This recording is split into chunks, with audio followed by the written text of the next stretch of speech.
Me 32. F with my husband 33. I'm 5 years, fired 3 times in a year. I think he's the problem. Throwaway, because we are both Redditors and people know us. I need to preface this by saying that my husband is a good person. He is a wonderful father and an amazing partner. He is a hard worker and just really wants to do good work. His problem is that he's a smart guy, with lots of ideas and steps of people's toes too much. I am looking for advice on how I need to better approach these conversations with him, because I am starting to feel myself pull away from him. Before this last crazy year, my husband worked for years for the same company. He jumped ship after he was looked over for a promotion and pay raise twice. We both knew he was taking on a certain amount of risk, but he landed a contract to hire job at a big company, where there was a lot of resources available for him to succeed. So we were not worried about it. A few months after he started complaining about his boss. He complained about how he hated being a clock puncher, complaining that his boss was never around, and she did everything wrong and everyone seemed okay with the status quo. I encouraged and supported him as best as I could, while encouraging him to continue to apply for other jobs and interview while he still had a job, just in case he did not want to stay there or they did not convert him to full-time after his contract was over. Long story short, he did not keep his head down and search for other jobs, and one misstep later, his boss terminated his 1-year contract after 6 months for conflicting management style. I worked in HR, I know what that means. His next contract gig lasted him a week, and then he approached me with the idea of not going back to work full-time, but starting his own company. It would mean spending all of the money we had saved on a down payment for a house to support us and his business during this time. I made him promise he would try and seek gainful employment while trying to launch his startup. He promised, and then never delivered. He did not look for any other jobs until after he was turned down for venture capital on several fronts. He landed another contract gig after we had depleted our entire savings and racked up 10Ks in credit card debt. This new job was also a 1-year contract to hire position. The company was going through a restructure, so all he had to do was keep his head down, do a good job, and work hard. Instead, he tried to change the way everyone did things, managed to get into a pissing match with a female employee who was BFFs with his boss, and sure enough, he was called into her office after only 6 months on the job and fired. I am at my wit's end. I am furious and angry at hurt. How hard is it to just do your job when you have 3 kids and a wife at home? How hard is it to stop assuming risk when you're already in a vulnerable position? I am in school right now, and I work 25 hours a week. We have 3 kids at home. We are also in escrow on our very first house after rebuilding our savings from last summer. Unless he starts a job next week, we are going to lose our house, and we have to be out of our rental in June. Maybe this is just an anomaly. I don't know. It feels like a pattern to me. When we met, he had been laid off from his employer, and the job before that he was fired after only a few months. The only long stint he had was the 4 years at the larger company, and he complained about that constantly. I am at my wit's end. I came home from work today, and he was eating ice cream sandwiches with 2 of our kids. I asked if he had followed up on any of his leads from last week. No. I tried talking to him about how he comes across to people arrogant know-it-all when he walks into an office and tells people they are doing things wrong and tries to make a bunch of big changes. I tried telling him he needs to find a good balance between being a leader and being a good employee. I spent a decade in HR. This is valuable knowledge that I am bringing to the table. It seems to fall on deaf ears. Reddit, what do? I don't know how to handle this situation anymore. I don't know if this is a pattern of behavior, or if this is just a run of bad luck. How do I stop hating my husband for being perpetually unemployed and putting our family at risk because he can't get his shit together? Doctor, husband keeps getting fired from jobs, is the major income earner, is now putting our family at risk. The deal on our house is about to fall through, and I am starting to hate him because this is a problem he can fix. How do I deal with him and my feelings overall? Relevant comments.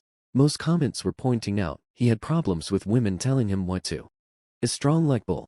My brother is exactly like your husband, but you know what? My brother can't get a job to save his life now. It doesn't matter that my brother is smart or a good father, because he's been fired from every job he's had in the past 3 years. He's been unemployed for 9 months, and he places blame everywhere but himself. He is unbearable. He's a know-it-all. He's dug himself into a hole I'm not sure he can get out of. Honestly, he couldn't even rent an apartment without a cosigner because of his work history. Why hire the guy that's been fired? Why hire the guy that can only provide references that are 5 years old? You don't. Your husband needs to address his issues with a therapist. His inability to deal with authority, especially women with authority including you, is going to ruin him career-wise and potentially marriage-wise. Pseudonymously. Greater than I don't know, it feels like a pattern to me. I noticed another pattern. The gender of all the people at work, he can't seem to get along with. It's something I considered, but dismissed for whatever reason. The job he was at for years, both of his supervisors were male. He has a very dark history with his mother, but why wouldn't he display any of those behaviors with me, or our daughters if that were the case? GREEN7000.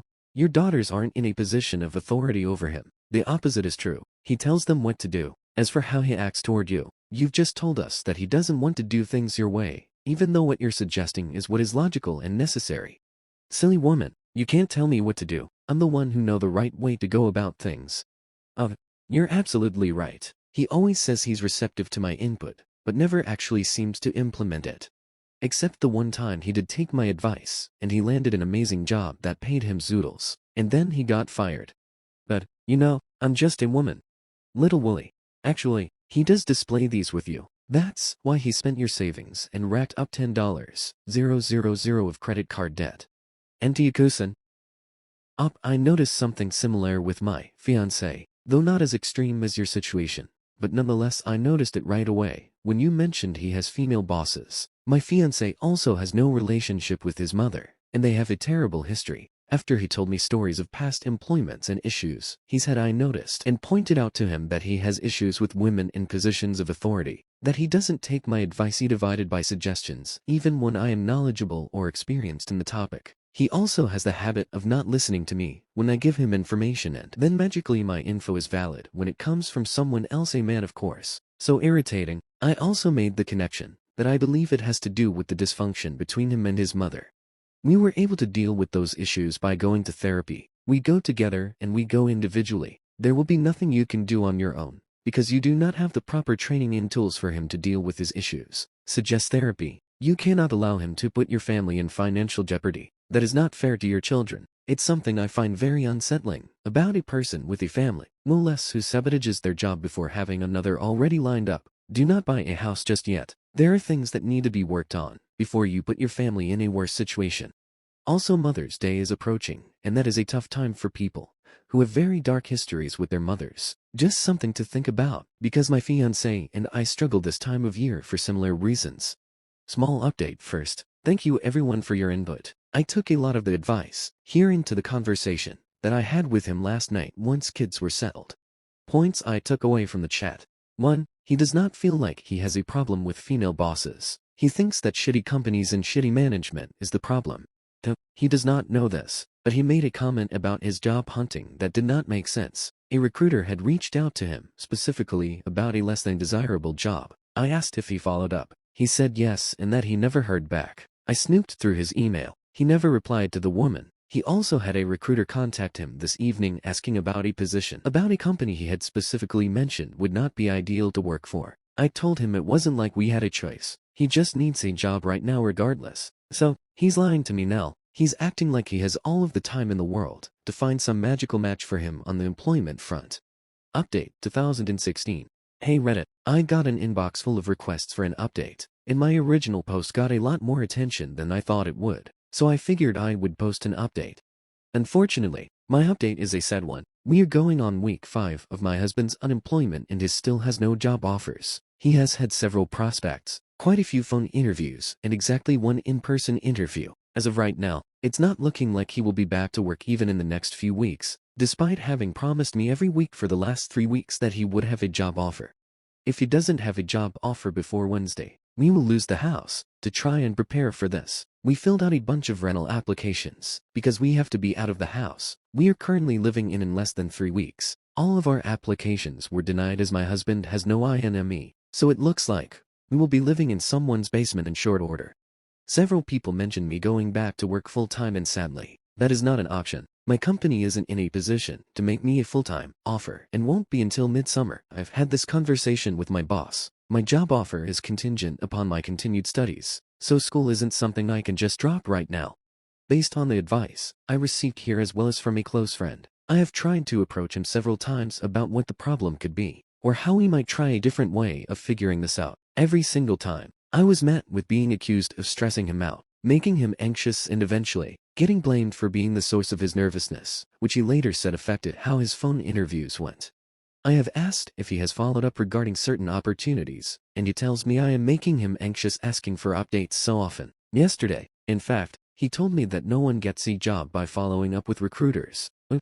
I understand how recruitment works, but I have to ask myself how someone can dedicate the hours of September 5th to getting a job in a highly in-demand field in an area that has jobs aplenty and still come up short. On Northeast in-person interview, I've asked him to forgo applications on websites and reach out to these hiring managers in person, or on LinkedIn, or anything but the conventional means of being hired. No. Probably the most infuriating thing that has happened has been a warm lead on a opportunity. The O of a small company reached out to him regarding a job. That was a job title below the job he was working at previously. He was recommended to this O by a former coworker of my husband's, who works at the company currently. In the course of a month, she reached out to him 6 different times by email. He never replied to a single one of her emails. Not even a "thanks so much for considering me" type thing. He told me he didn't respond to her because he didn't have to, and that he checked them out on Glassdoor and the reviews say it is a bad place to work and that they pay below market rates, so it would be a waste of his time. At this juncture, I am not sure what to do about my marriage. I am having a hard time focusing on work and divided by our school right now. I am eating everything in sight, and I am trying to pack up a house that we are going to end up putting into a storage unit, and I have had actual nervous breakdowns 3 times in the last 2 weeks. That, and the neighborhood gossips have caught wind of our hard times, and now that there is blood in the water, they are circling. I don't want to break up my family, but I don't want to be married to someone I can't rely on anymore. Even if he did save the day and get a job in the next week or so, we could be in the same position in the not-so-distant future. I've already told him I'd like to go back to counseling as soon as we have access to the funds, or benefits, or both, and he has agreed. But I have no idea if this arrogant, entitled attitude towards work is something that is so deeply ingrained that it can't be worked out. I've had enough instability in my life, and I kept hoping that my marriage and our family would continue to be a source of stability, and it is not. I had more stability when I was on my own. It is a sad day when the saying "the only person you can count on is yourself" really rings true. Husband is still jobless. We're days away from losing our home, and he still hasn't learned a damn thing from this whole process. Still not sure what I am going to do about my marriage. Relevant comments. Commenter: I am so sorry. Perhaps this may be a good time to have a trial separation. You and the kids can stay with a friend, but they won't have room for your husband. See what life is like when you don't have to manage your husband's life for him. I know what happens in that case, because I cleaned it up when we first got together. About a year into being married, all of a sudden his paycheck stopped getting deposited into our joint account. He contacted HR, and as it turns out, his wages were being garnished for unpaid medical debts before we were married. This happened 3 weeks before Christmas, and I had to cash out a $401,000 to cover us until I could figure things out. I had to get in touch with the garnishes to figure out what the damage was, submit the paperwork they needed to come up with a payment plan, and do all of the legwork. He was at work. He didn't have time. When I went down the rabbit hole, it wasn't the only debt, and long story short, he had to file Chapter 13. I handled the bankruptcy, and he went to the 2 meetings he had to attend in person that I could not go to on his behalf. A year after the bankruptcy, I had built his credit back up. He had 2 unsecured credit cards in his name. They stay in my wallet and a credit score of 650, which isn't great, but it is better than what it was before the bankruptcy. So, yeah, I know what happens when I am not handling everything. I'm 15 weeks pregnant with our poly family's 2nd baby, and here I am thinking of running away from the family that we've created. I'm 15 weeks pregnant with our poly family's 2nd baby, and here I am thinking of running away from the family that we created.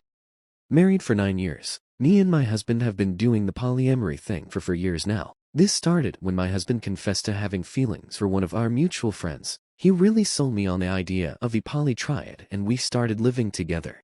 My family disapproved and stopped visiting us. That hurt, but things were okay. I did struggle with some jealousy issues, although I told my husband that I was open to dating someone new and bringing the new person into our fold. In reality, I wasn't ready at all.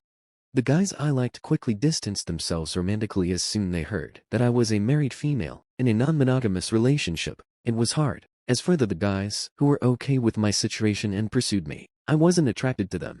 Things changed in 2017 when my husband's girlfriend became pregnant with my husband's first child. I love the kid. I really do. She calls me mama and loves me a lot. Right around the same time, my company promoted me I went from working for hours a day to essentially living for months out of my state. I immersed myself in my work, and in 2019, my husband talked about having one of our own to complete the family. Fast forward to June 2020. I find out I'm pregnant and we are having a boy. We had a big gender reveal and everything. The kiddo knows that she's getting a baby brother. I'm currently 15 weeks along, and 2 nights ago, my company offered me a permanent position in the new city. Because of COVID, they had to lay off many people, and they now need more people in leadership roles. From a career standpoint, it would be foolish of me if I let this opportunity go, but if I do that, it would break my family apart. Right now my husband and his girlfriend are working on the baby room, and I'm here sitting conflicted. I'm really tempted to take up the job offer and run away from the life that we've created. I'm also secretly contemplating an abortion. My friend thinks that I should take up the offer. He thinks I'm unhappy with my life, and that a change would do me good. I would be working with him if I take up the offer. I have friends in that city, so I know that I wouldn't be alone. I'm really stressed out thinking about it. What do I do?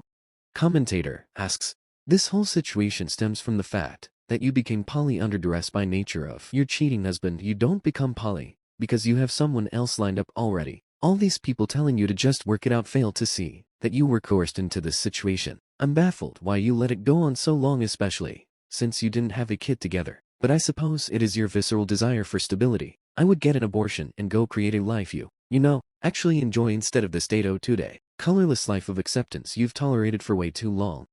Comments. This was blunt, and maybe the honest response that I needed. My husband and his girlfriend swear that they didn't start a romantic relationship until I was fully in the loop of things. But to be really honest, I don't know. Maybe they did start out by cheating, but that ship has sailed and I accepted the situation. So looking back on that won't help my situation.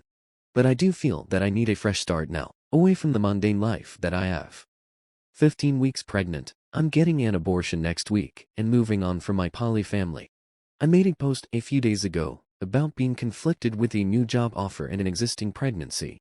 Just thought I'd share it here first. Last night I accepted the job offer and I'm getting an abortion next week. My friend is helping me every step of the way. I'll be filing for divorce in a week or two.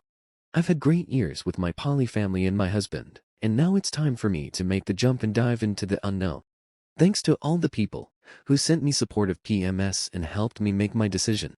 And yes, I did talk to a therapist via Zoom. That session helped me clear my head in a way that I hadn't felt before. And no, I haven't talked to my husband. I will talk to him after I actually get the abortion procedure done. I'm really focused at this moment and don't want conflicting opinions to derail my journey, so I will talk to him after it's all done. Thank you. Comment. I'm not poly. My husband became poly a couple of years into our marriage when he fell in love with a mutual friend, and I went along with it because I wanted to please my husband, and I was afraid of our marriage breaking up. He was and is my only partner, and I was terrified to losing him. Clearly, that was a mistake, and it built a lot of resentment inside me over the years, which I couldn't understand or justify to myself. I finally aborted my 15-week pregnancy, and I'm ending my polyamorous marriage. I moved out this Wednesday. If you check my post history, you would know what I'm talking about. Just an update for the people who reached out to me. I did get an abortion last week, on Friday. I finally told him this week, on Wednesday. I'd never seen him so broken. It broke my heart to see him cry, but I had to do it. His girlfriend hugged me, little kiddo hugged me and bid me goodbye. My husband refused to talk to me. I'm waiting for him to reach out. I'm giving him space right now. I'm at peace and I don't regret my decision. With this, I'm bidding my poly lifestyle a final goodbye. Thanks to all the people here who supported me. I slapped my wife because she burnt our son on purpose. This is not my Reddit account, but I need opinions on this matter. My wife 40, F and I 43, M have been married for 6 years and have 3 children. My wife is a Sam. Our son, who's 3 years old, is very hyperactive. She is naturally strict and authoritarian with our children, but our son really struggles to listen to her and stay still. I admit that he is a very difficult child. Yesterday when I came back home from work, I noticed my son had bandages on the back of his hands. When I asked my wife about it, she told me he was fooling around running in the kitchen and accidentally burnt himself. I found her explanation very weird because of the location of the burning. It was in the middle of the back of both his hands, which is a weird spot to fall on. She finally admitted that she burnt his hands on purpose with a very hot metal spoon that she was cooking with, because he kept running in the kitchen and wouldn't stay still. When she told me that, I slapped her and yelled at her. Thinking that she purposefully inflicted such a pain to our 3YO son drove me crazy. The burns are very visible and he will need treatment for it. I never hit my wife before, but I honestly feel like she deserved it for what she did to our son. AIDAH.